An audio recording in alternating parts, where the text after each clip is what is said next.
Okay, so I have to start off by saying the title to this video I borrowed from a comment to a fantastic compilation of videos that were talking about the current cost of living crisis and just the general absurdity of what's going on in the world right now. So it's not mine, but I found it very fitting to do a video on today in respect to the absolute craziness that continues to go on the planet. Now, I know we're all time poor and you're thinking, do I really need to watch this video? Is he just after views? Is it going to be all about him? Well, no and no. What I'm trying to convey in this video is to educate people on the reasons that we're having some of these events take place in the world. So I'm going to cover the oil crisis, what the real reason was for that. I'm going to talk about a little bit about the existing agendas that we're heading towards and that are going to intensify over the next couple of years. Talk about the weather and anything else that comes to mind, maybe insurance as well, and the absolute scam and con that is. Again, to help people navigate this world, which is incredibly difficult to navigate at the present time. I'm struggling, and I know hundreds of thousands, if not millions, maybe even tens of millions of other people are struggling as well. So let's start off with the oil crisis that happened. So you may remember back in the beginning of 2026, around February or March, we had a huge spike in the cost of oil and subsequently the cost of petrol and diesel in particular. Morning. So, why did this happen? Well, people might say, Adrian, it was the Iranian war. Yeah, the war in Iran. Iran's being naughty and the US had to go in there, you know. It's the same old story, another manufactured, orchestrated, fake war to peddle some sort of narrative. Now, first and foremost, the controllers love to instill fear in the populace. So that was one of the motivations. Anytime that they can get the populace in a state of fear, it's like a chocolate mousse, like a really tasty dessert for them, because they feed off our energetic frequencies. So when we emanate fear, they kind of just absorb that. It's kind of like when you listen to a music track and for some reason it just really grabs you and you start getting goosebumps and you feel really good. Similar sort of thing. It's all based on frequencies. So first and foremost, it's to do with fear, the Iran war.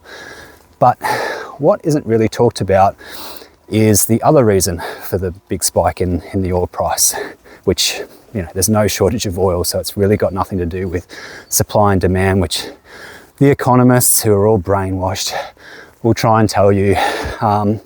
So the real reason was to boost electric car sales.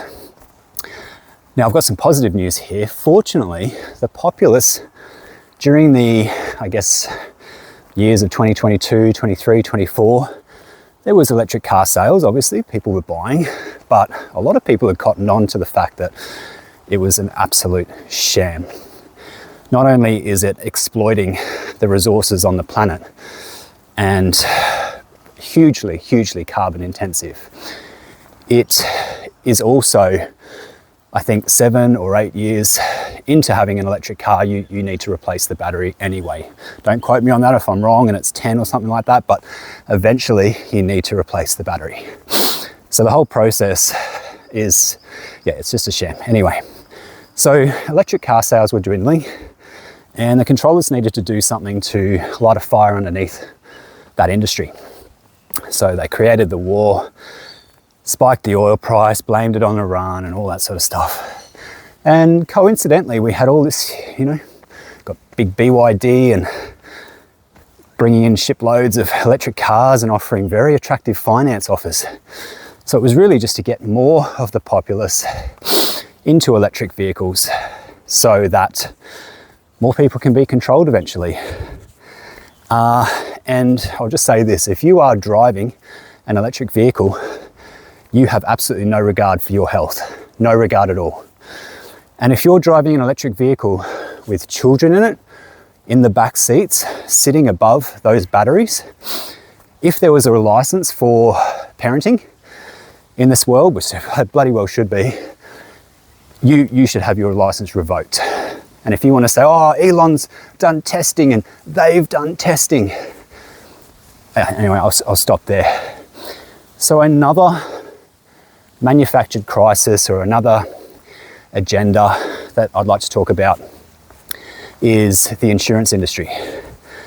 Now, we're all led to believe and conditioned that we pay a premium each year, small premium, although they have been going up quite considerably, so that if something terrible happens to our car, our home, etc., even ourselves, we will be covered for that misfortune. Okay, sounds plausible. And the people in the industry, the people working in the industry, believe that. However, the controllers every now and then will sacrifice an insurance company. And back in 2008, there was a big sacrifice there. And in Australia, we had GIO or FAI or something like that. So every now and then, the controllers will show the populace, oh, look, some insurance companies can go bust, you know, it's all legitimate. But realistically, the controllers are waiting, salivating at the opportunity to put more money, more fake fuddy-duddy money out through the insurance claims as they possibly can. That's why we're never going to have any solutions to youth crime, because it's far too profitable. That's why we have weather events where we have these huge floods or massive typhoons or cyclones in areas that, and it just devastates that area. And people think, oh, that's Mother Nature. Sometimes it might be Mother Nature, but for those big ones, the big events that require massive reconstruction, demolition of areas that have been devastated, that's actually man-made. In far north Queensland here in Australia, in the beginning of 2023, we had a cyclone called Cyclone Jasper. It wasn't actually much of a cyclone. There was a few winds and stuff.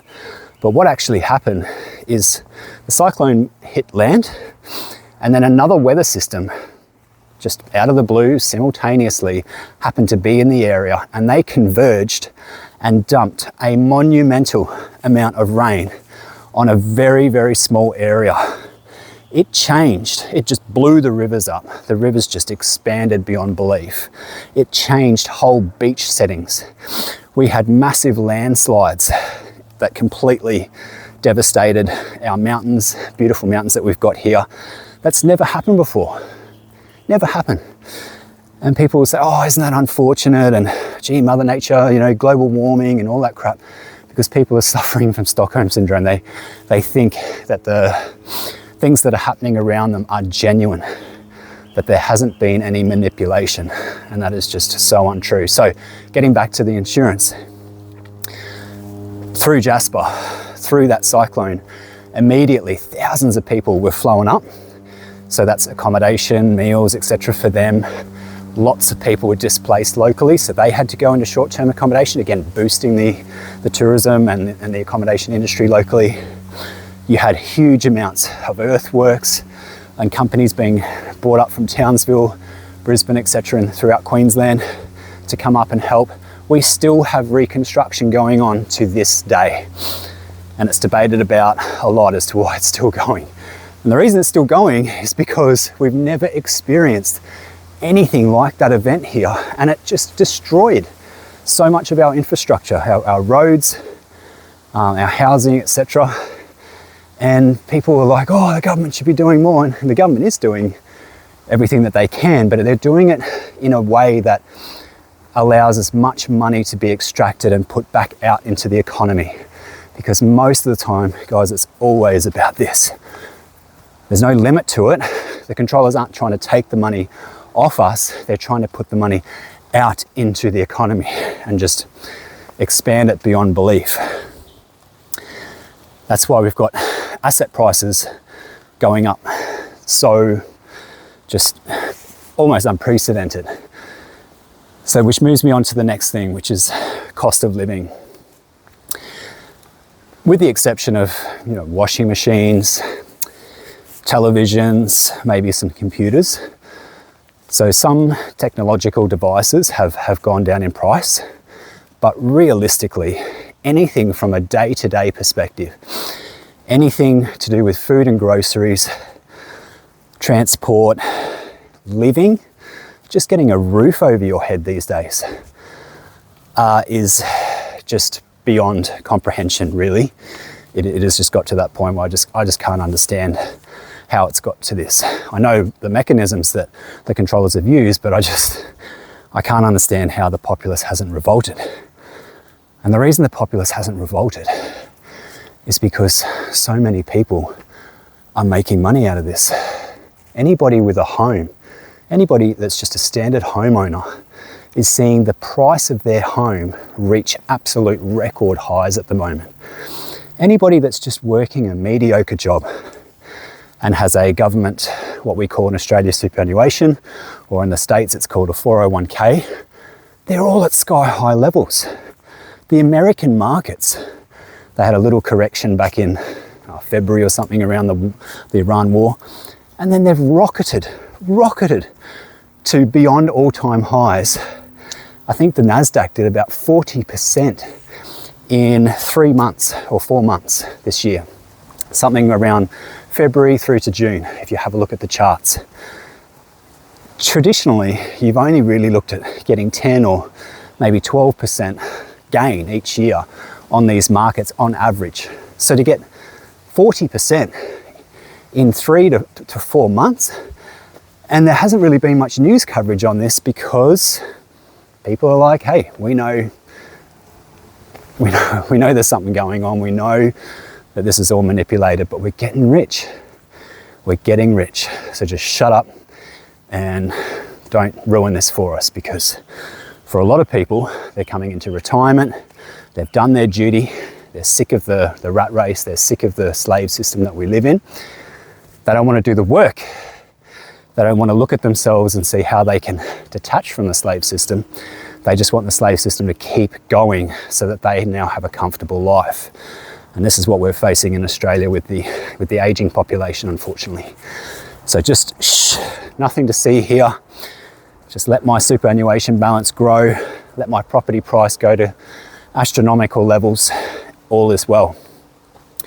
All right, so we're getting about 13, 14 minute mark here. I'll start to wrap this up. Guys, this is a time where if we can't turn inward, and I don't mean to say this in some fuddy-duddy spiritual manner, oh, turn inward, oh, feel your heart. It's not that, it's everything that the controllers are doing is attempting to take your energy, take your autonomy, take your decision making, and place it external to you. So that's why these self-drive cars and this electric car debacle that I was talking about in terms of the Iran war. They want people to be in vehicles that are going to drive themselves and take all that autonomy away. And then when something terrible happens, I don't even want to get into it, I don't even want to think about it, but that is the last thing that you want to be doing. We're forced into the roads as it is, into these little tiny lanes where we've got somebody going 80 or 100 miles the other way, and there's only a matter of inches separating us. We're forced to drive these types of cars, which realistically can be damaged so easily, and the cost to repair a lot of these modern cars now is just absolutely beyond belief. Just a minor praying at the front can result in many thousands of dollars, and even the insurance company just writing it off. And you might think, oh, isn't that expensive for the insurance company? No, it's not, because the insurance company doesn't care. They want to put money out. They have the controllers sitting behind them, ready, loaded with money, ready to push that out into the economy. They don't care that your car's only got a minor praying at the front. They're ready to push money out into the economy.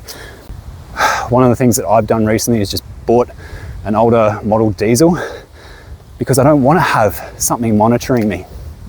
I don't want to give my autonomy on the roads away to technology that we're supposed to trust. So I keep going off on a tangent here, but Ultimately, we've got a controlling force here. So we've got the powers that be. Now, they're not all bad, as I've explained in previous videos. They're actually doing a really tough job here, and I empathize with them because they have to make this place work. And this natural environment is not easy to deal with.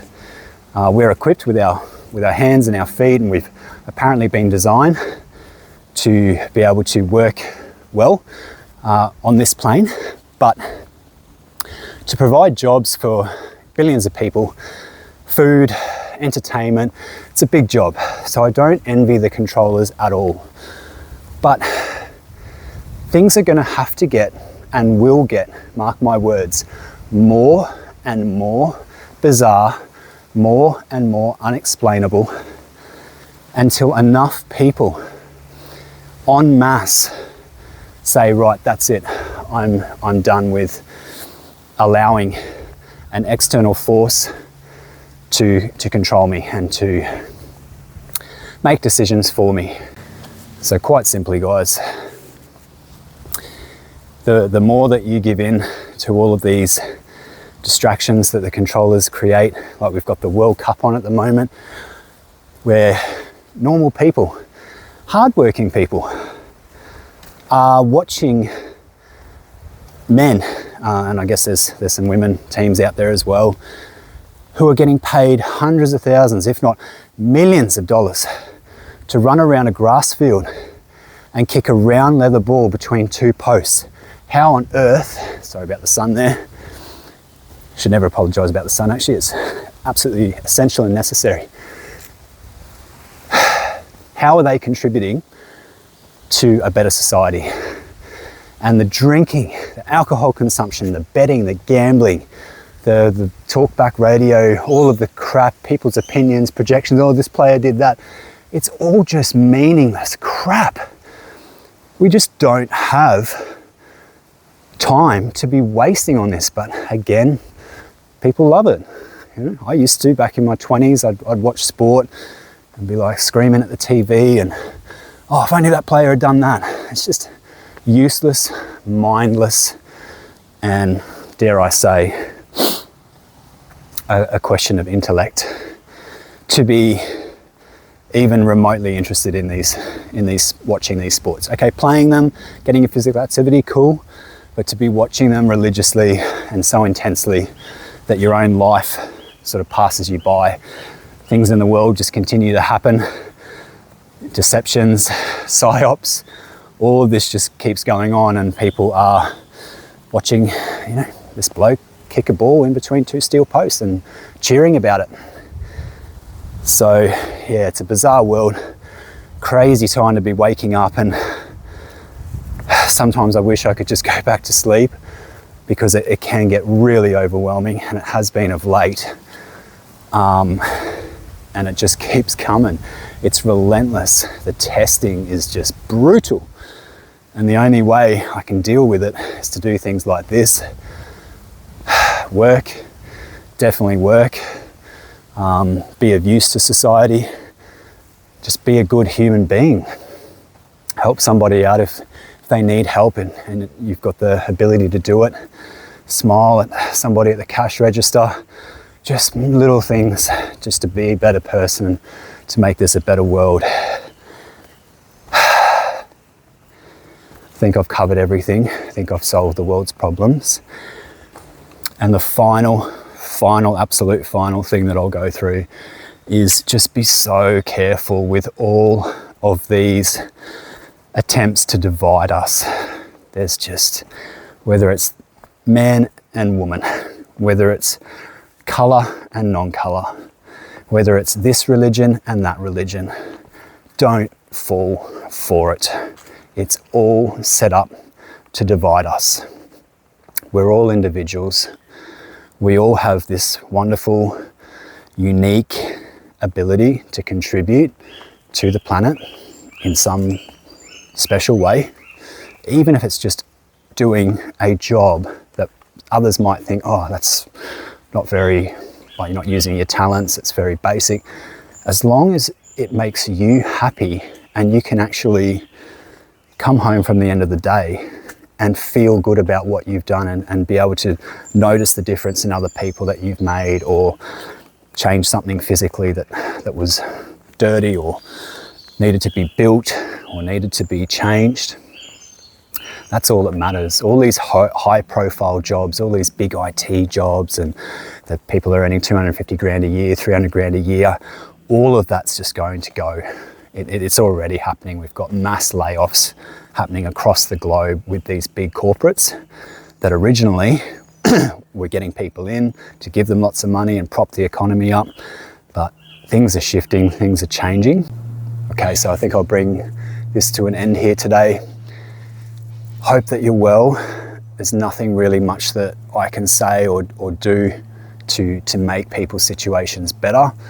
But just know, like, I'm struggling, and millions of others are struggling right now to understand and navigate the deceptions, the psyops, the manipulation that happens to the markets, to our economy, the way we live.